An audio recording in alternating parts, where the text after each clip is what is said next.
Eu sou o professor Luciano Adley e nessa aula de hoje, então, nós vamos fazer a correção da nossa prova 1, que já está aparecendo aí para você, certamente, tá bom? Então, nossa primeira provinha aí de Física 2. Enunciado para as questões 1, 2 e 3. O esquema a seguir apresenta a montagem projetada para se gravar uma cena de filme. Então, vejamos aí o esquema da montagem, tá? Então, o nosso esquema aparece indicando um trilho AB, no qual a câmera irá ficar suspensa. Existe aqui um rolamento R, certo? Que permitirá que a câmera seja movimentada entre as extremidades A e B. Então, existem dois cabos, né, ligados às extremidades, que vão garantir a sustentação da câmera. Muito bem? A câmera tem peso P, como está indicado aqui no esquema. Então, a câmera está conectada a um trilho horizontal e pode correr sobre ele, graças ao rolamento móvel R. Voltando, então, o nosso rolamento permite isso. Que é movimentado por um motor elétrico não mostrado no esquema. O trilho é sustentado por dois cabos de aço idênticos e presos às extremidades A e B.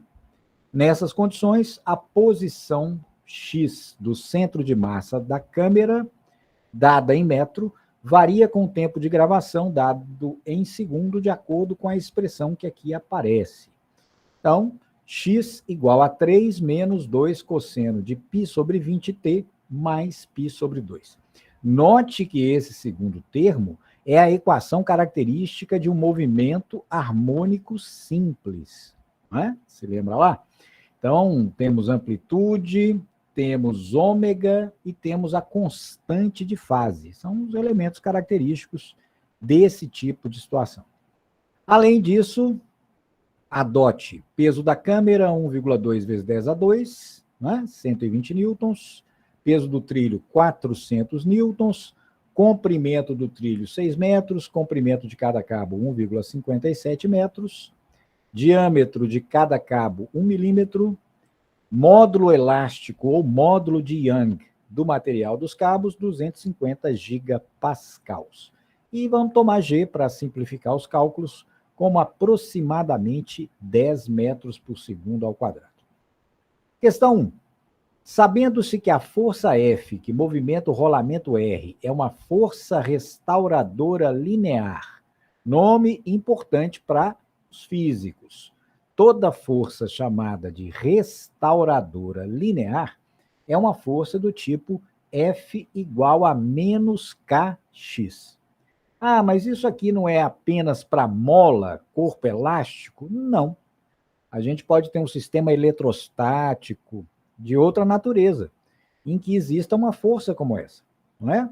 Em que nós temos F igual a menos Kx. A força oposta, veja o sinal menos, a posição X, e além disso é uma relação de proporção direta. K é uma constante característica. Toda vez que aparecer em algum sistema físico uma força desse tipo, ela é força restauradora linear. Muito bem. Primeiro item. Determine qual é o período do movimento da câmera. Forças desse tipo, elas produzem movimento periódico. E já existe uma relaçãozinha pronta para se calcular o período, não é?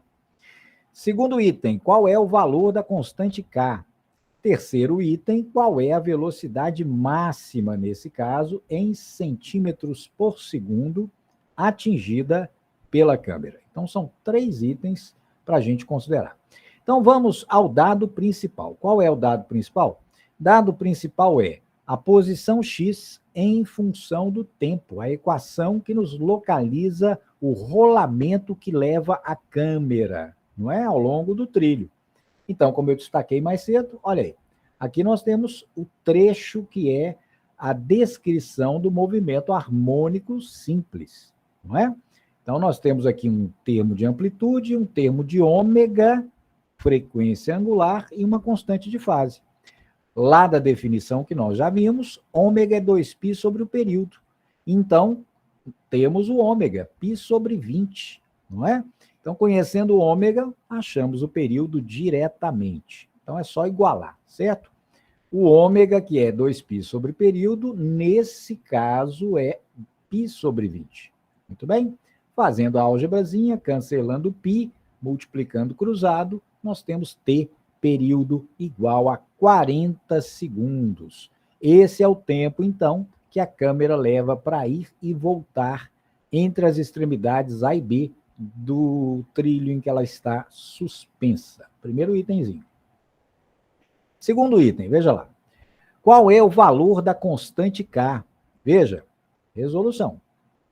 Relação entre período e a constante K para esse tipo de movimento. Nós já vimos também, a relaçãozinha pronta. Sempre que a força for restauradora linear, o período T da partícula que está sujeita a essa força, 2π raiz de m sobre K.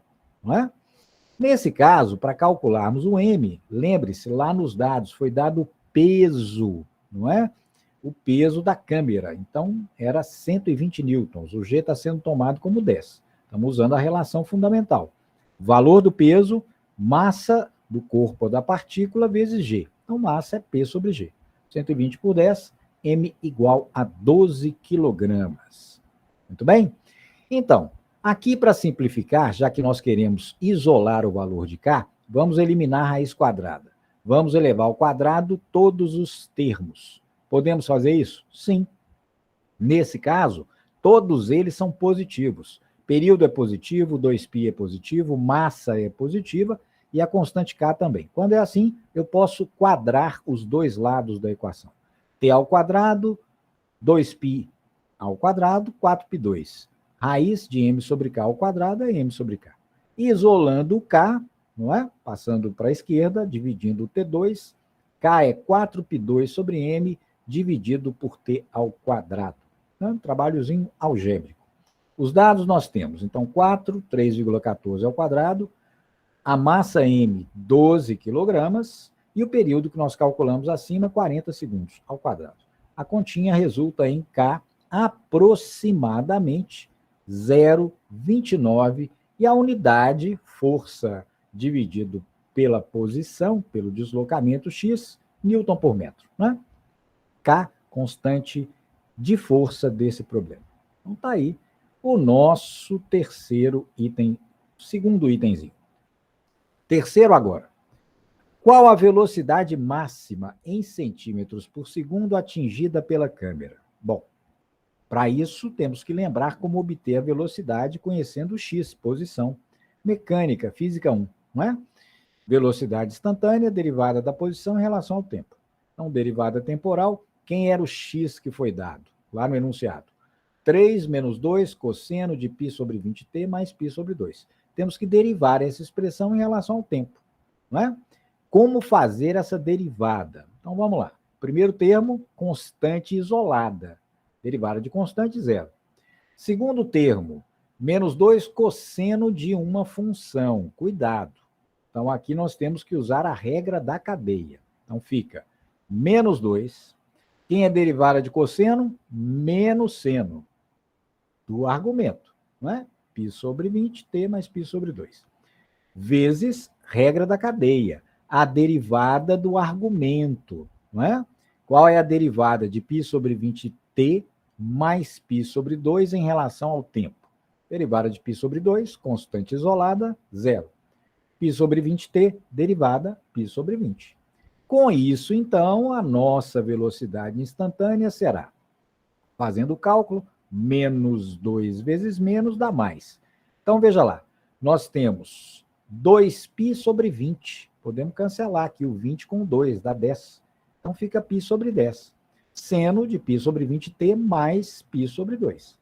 Então, nesse caso, qual será a velocidade máxima? Bem, π sobre 10 é constante. Então, o valor de v depende do seno. O tempo passa, varia, e o seno muda de valor. Mas tem um detalhe. Seno varia entre menos 1 e mais 1. Portanto, o maior valor do seno é mais 1. Então, quando o seno vale mais 1, teremos π sobre 10 vezes 1. Ou seja, a velocidade máxima é π sobre 10 metros por segundo. Π, 3,14 por 10, 0,314 metros por segundo. Não é? Então, podemos, se quisermos, colocar em centímetros por segundo, para ficar uma forma de expressão mais confortável. Então, teríamos 31,4 centímetros por segundo. Então, essa é a velocidade máxima da nossa câmera enquanto ela se desloca sobre o trilho. Então, 3 primeiros itens, questãozinha 1, aplicação daquelas ideias fundamentais do movimento harmônico simples. Questão número 2, então. Calcule o valor da força de tração no cabo conectado à extremidade A, extremidade da esquerda, no instante t igual a 10 segundos. E eu peço para explicar detalhadamente e não omitir nenhum elemento físico-matemático relevante. Então, vamos à resolução. Veja lá. Vamos retomar o nosso esquema. Então, trilho, câmera e os cabos de suporte A e B. Muito bem. Lembrando que x é a posição da câmera em função do tempo que nós conhecemos. Pergunta foi: qual a força de tração nesse cabo? Evidentemente que ela depende da posição da câmera. Pense aí. Se x for muito pequeno, se a câmera estiver próxima do fio do cabo A, a tração nele será elevada. Se a câmera estiver distante do cabo A, a tração será menor. Então, o primeiro passo é conhecer qual é a localização exata da câmera, né? Por isso que foi pedido, voltando aqui devagarinho, veja lá. Qual é o valor da força de tração no instante 10? Esse instante 10 segundos irá posicionar a nossa câmera numa distância muito bem determinada em relação ao ponto A. E por isso, então, o primeiro passo é obter o valor de x no instante 10 segundos. E para isso, basta usar a equação horária que foi dada, né? Em 10 segundos, qual é o valor de x? Substituir t igual a 10 segundos. Então, vê lá, x igual a 3, menos 2 cosseno de π sobre 20 vezes 10. Podemos simplificar, 20 com 10 é 2, e vê lá. Teremos, então, x igual a 3 menos 2 cosseno. Aqui resulta π sobre 2, mais a constante de fase, π sobre 2. Π sobre 2 mais π sobre 2 é π. Então, teremos 3 menos 2 cosseno π. E quanto vale o cosseno de π? Cosseno de π é menos 1. Então, teremos 3 menos 2 vezes menos 1. 3 mais 2, 5 metros. Então, o valor de x, que localiza a câmera no instante que queremos calcular a tração no cabo A, é 5 metros. Com isso, agora podemos fazer o diagrama de forças para o nosso problema. Veja aí. Como fica ele, não é?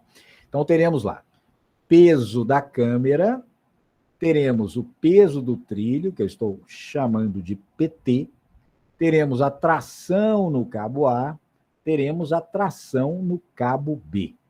Note que nós determinamos agora, há pouquinho, que a suspensão da câmera está a x igual a 5 metros da extremidade A. Lembrando os outros dados do enunciado, não é? O nosso trilho tem um comprimento total de 6 metros. O que mais? O trilho é homogêneo, portanto, o seu centro de gravidade encontra-se no seu ponto médio. Metade de 6 é 3. Por isso, localizamos aqui o peso do trilho. Então, ele está a 3 metros de A e, claro, a 3 metros de B. Nesse caso, é interessante também, veja lá, localizar o ponto de aplicação do peso da câmera em relação à extremidade B. Se o comprimento total do trilho 5 metros, 6 metros, temos 5, para 6 falta 1. Então, o peso da câmera está localizado, sua direção, seu ponto de aplicação, 5 metros à direita de A e 1 metro à esquerda de B. Com isso, nós temos todos os elementos para calcularmos as condições de equilíbrio, translação e rotação, não é? Que é a hipótese fundamental do problema. Então, aplicando-se a condição de equilíbrio, vamos utilizar diretamente a de rotação. Uai, Luciano, eu não preciso, voltando aqui no diagrama, aplicar as duas condições de equilíbrio? Não. Por que não? Porque é possível calcularmos o TA diretamente. Como fazer isso? Bom, tem uma estratégia muito simples. Se eu escolher o ponto de cálculo dos torques na extremidade B, o que acontece? O torque da força B será zero. Então, a força B não aparecerá na equação de equilíbrio, apenas a força TA. Percebeu? Do outro modo, se eu escolher um outro ponto que não seja A ou B, as duas forças de tração aparecerão na condição de equilíbrio. E desse modo, eu precisarei obrigatoriamente da segunda equação, equilíbrio de translação. Não é? Você pode resolver assim? Pode. Você pode escolher, por exemplo, o ponto médio para calcular os torques. Não é? Mas aí você teria que aplicar as duas condições de equilíbrio. Tudo bem? Eu vou, então, usar apenas a condição de equilíbrio de rotação, escolhendo o ponto B, pelo que eu expliquei, para calcularmos os torques. Então, vê como fica. Olha lá.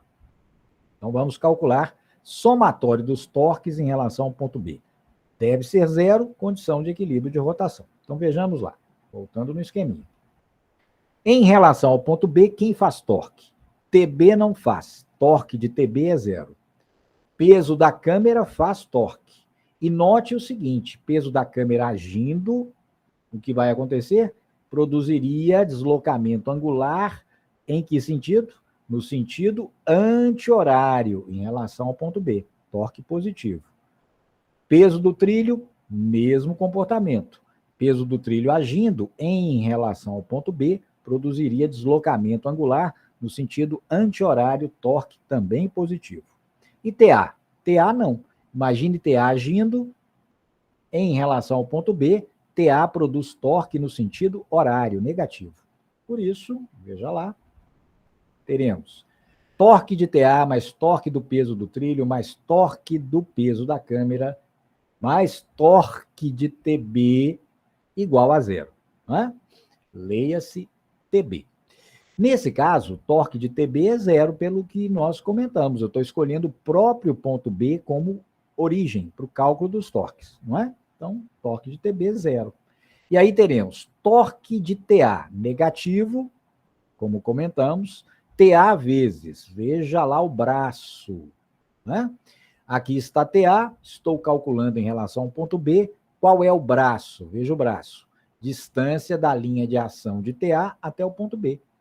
Vale 6 metros. Então será menos TA vezes 6, os torques de peso do trilho e peso da câmera são positivos, como comentamos.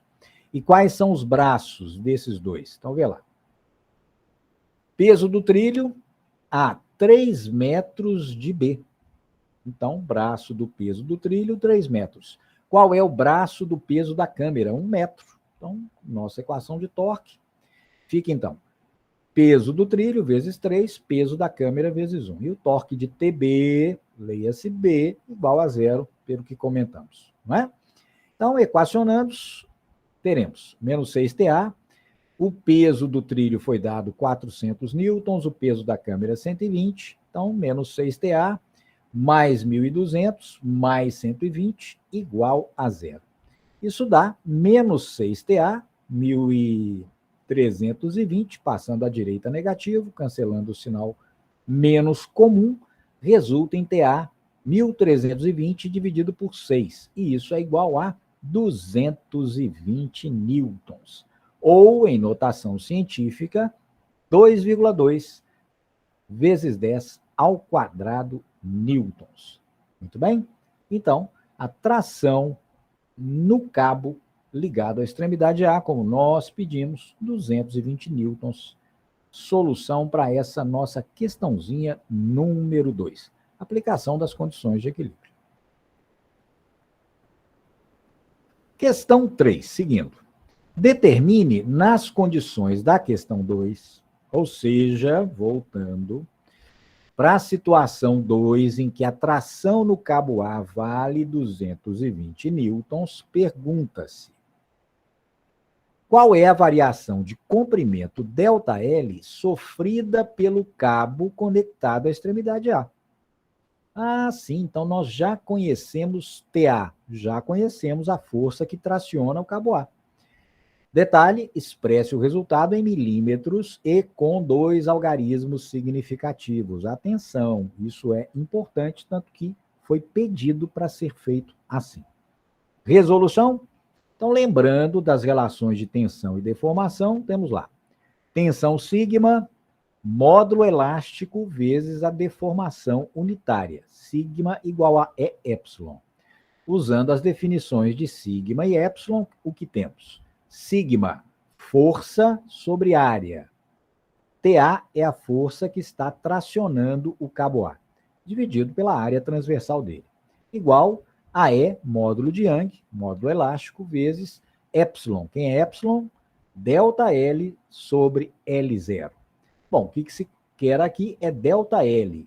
Então, álgebrazinha, L0 multiplicando, E dividindo, então teremos lá ΔL, TA vezes L0 dividido por E vezes A.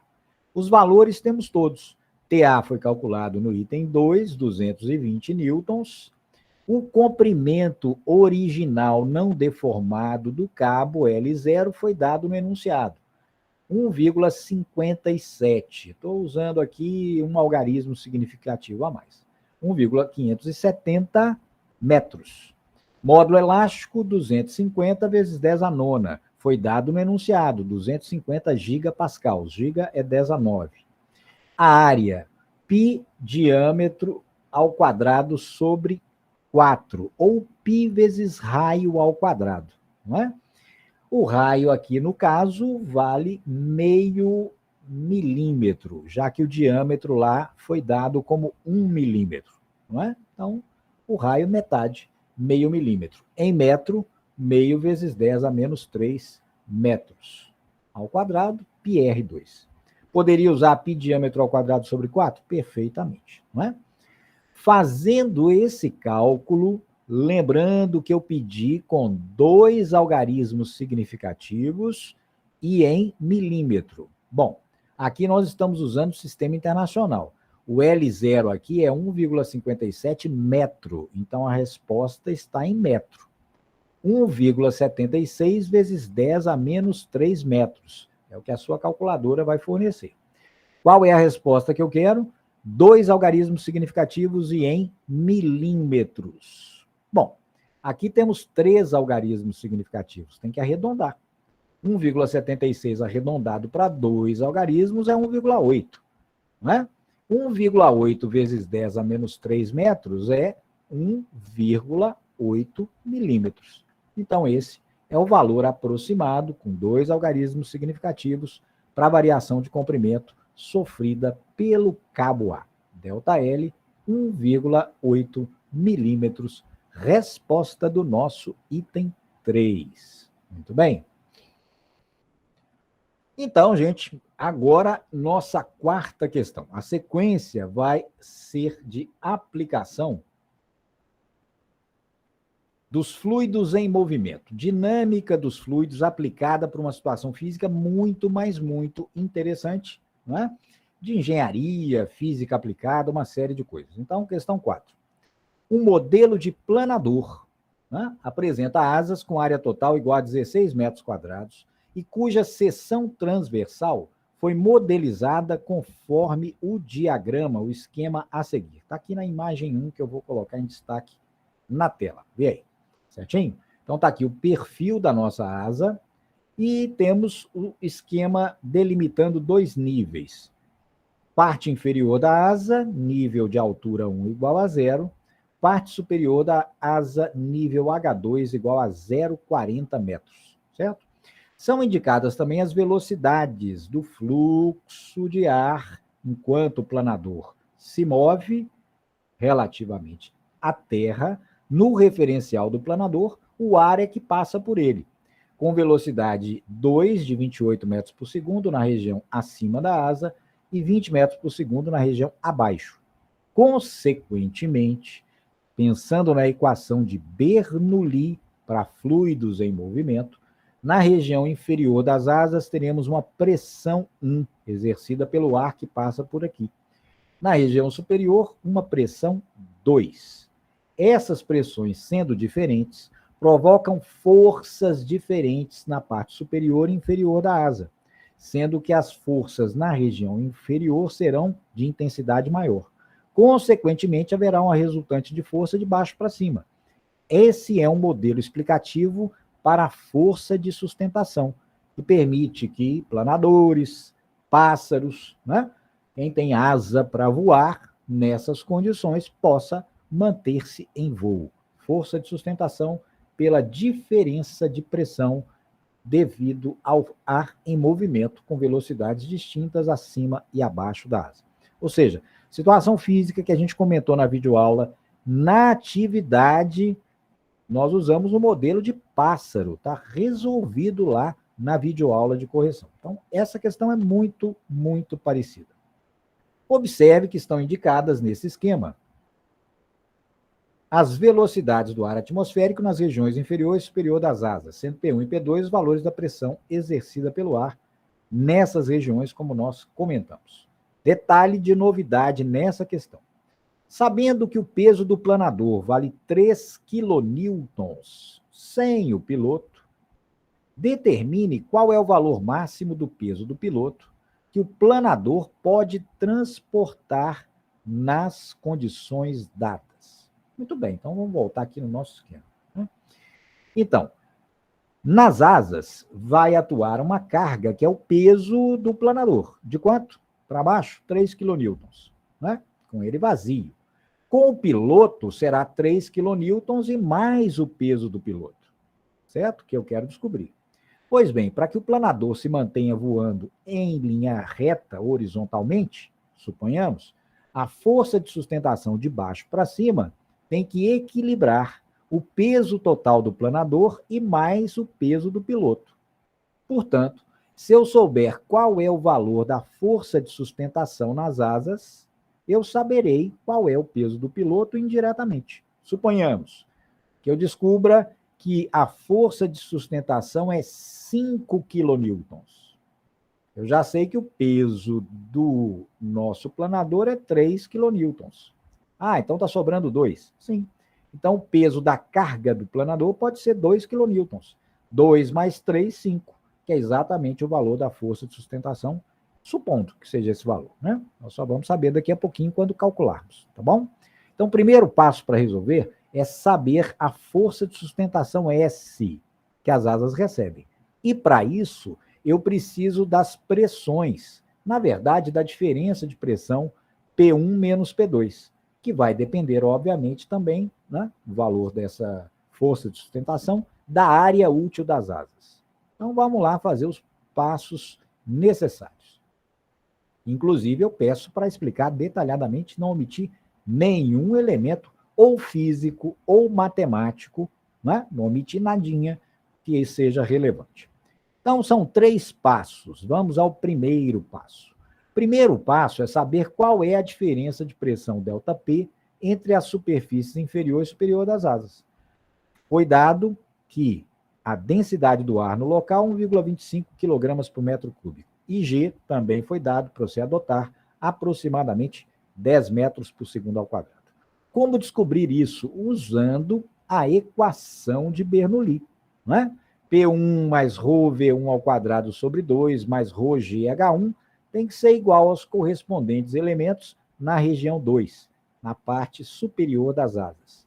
Lembrando que os níveis horizontais H1 e H2 são dados.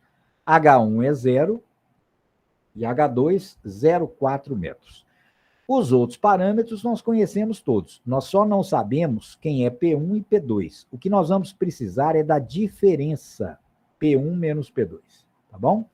Substituindo, então, os parâmetros que nós também sabemos, o ρ é 1,25, V1, 20 metros por segundo ao quadrado. Do outro lado, V2 é 28, nosso H, 0,4. Né? O ρ e o G, 1,25 e 10. Fazendo as continhas aqui, esse termo dá 250, esse termo dá 490 e esse aqui dá 5. Então, passando a limpo, vê lá. P1 trazendo P2 para a esquerda, menos P2, ajeitando aqui para ficar melhor, igual a, do lado direito, tem 490 mais 5, levando 250 para a direita, menos 250. Então, teremos 495 menos 250, P1 menos P2 é o que nós chamamos de ΔP, diferença de pressão entre a parte inferior e superior das asas do planador. Quanto vale? 245 pascals, né? Nesse caso. Muito bem? Então, o primeiro passo é esse, assim como eu fiz lá na questão muito parecida da AVE, na videoaula de resolução da atividade sobre esse tema. Então, vamos ao nosso segundo passo. Determine qual é o valor da força de sustentação S. Nós precisávamos saber a diferença P1 menos P2. Nós já sabemos quanto ela vale. Né? Como a partir daí nós calculamos a força S? Então, vamos lembrar. Força de sustentação é a diferença entre a força 1, exercida na base da asa, que é maior, menos a força 2, de cima para baixo, que é exercida pelo ar na parte superior. Tudo bem? Esse é um fato. Segundo fato, pressão. Pressão por um fluido. Força por área. Muito bem? Então, quem é a força 1? Pressão 1 vezes área. Quem é a força 2? Pressão vezes área. Pressão 2. Não é? Podemos botar o A em evidência, valor da área, P1 menos P2. Isso resulta em quê? Né? ΔP, como nós sabemos, diferença de pressão, aquilo que a gente calculou lá no primeiro passo, que vale 245 pascals. O valor da área A foi fornecido no enunciado, né? Aqui, ó, 16 metros quadrados. Multiplicando, então, lembrando que Pascal é Newton por metro quadrado, podemos cancelar. O produto 16 vezes 245 resulta em 3.920 newtons. Em quilonewton, 3,92.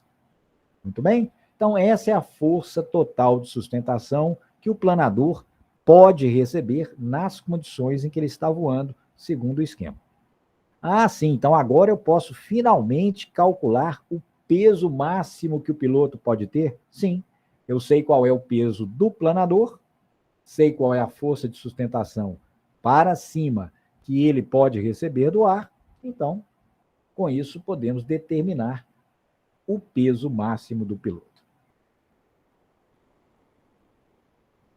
Então, para determinarmos agora o peso máximo do piloto, vamos lembrar que o peso do planador tem intensidade PA 3 kN. Supondo que o nosso planador voe em trajetória retilínea, num eixo X, que ele esteja num plano horizontal, para simplificar a análise do problema, hipóteses razoáveis, força resultante, 0, não é? Ele está numa trajetória retilínea no eixo X. Então, teremos lá S, força de sustentação, menos peso do nosso planador, menos peso do piloto, igual a 0. Força de sustentação total, 3,92 kN. O peso do planador foi dado, 3. Né? Isso resulta para o peso possível da carga do planador, se for apenas o piloto, o peso dele, como sendo de 0,92 kN. Né? 920 newtons. Se a gente converter aí para a massa correspondente, daria algo como 92 quilogramas, tá bom? Mas como eu pedi o valor do peso, tem que ser, obviamente, em unidade de força, 0,92 quilonewtons, portanto.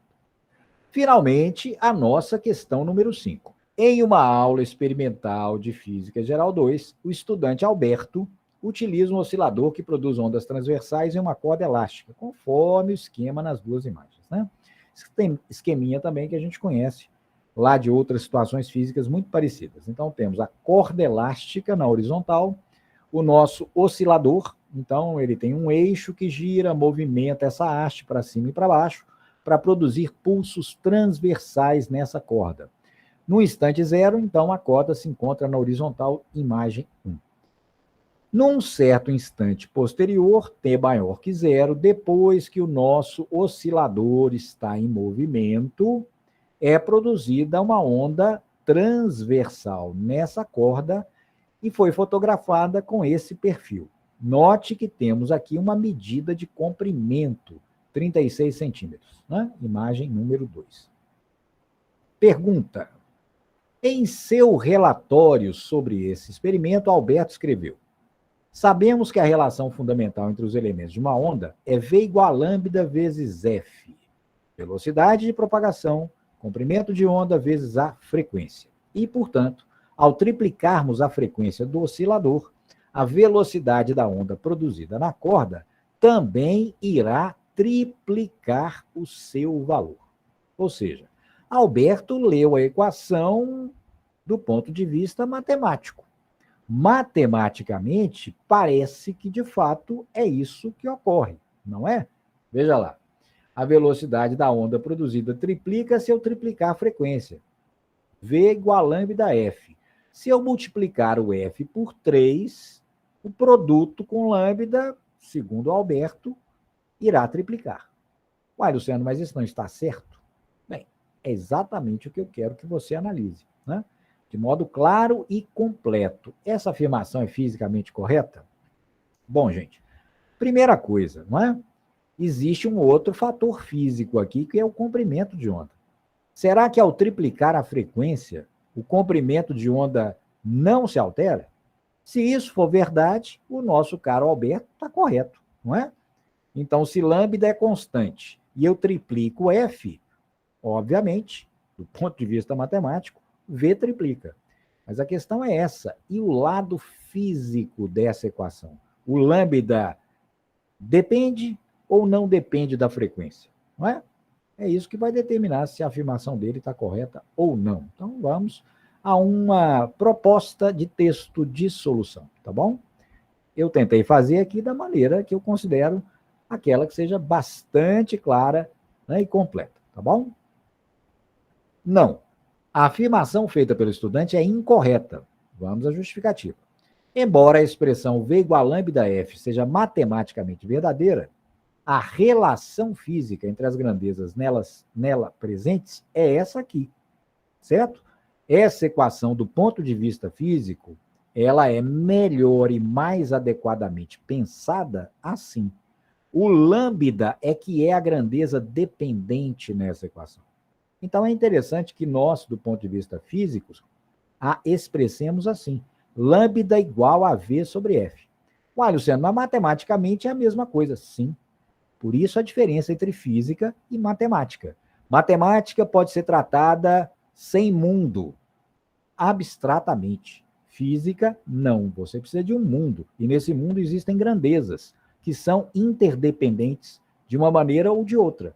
Quem é dependente aqui é o lambda. Ele é que depende de V e F. Tá bom?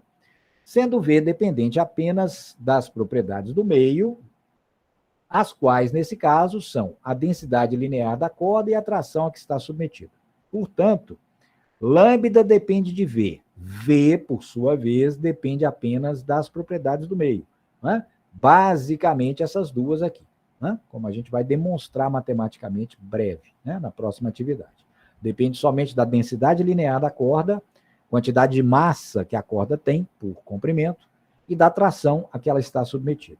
Ou seja, o V, desse modo, no experimento que o Alberto está analisando, né, o V não muda, certo? Porque é a mesma corda submetida à mesma tração. Desse modo, ao triplicarmos a frequência do oscilador, ao triplicarmos o F, que é o denominador aqui da nossa equação, somente o comprimento de onda será alterado, tornando-se 3 vezes menor que o seu valor original, não é? Então, se o F é triplicado, o lambda se reduz a 1/3, porque V não se modifica no experimento. Bom? Então, esse é um argumento, né?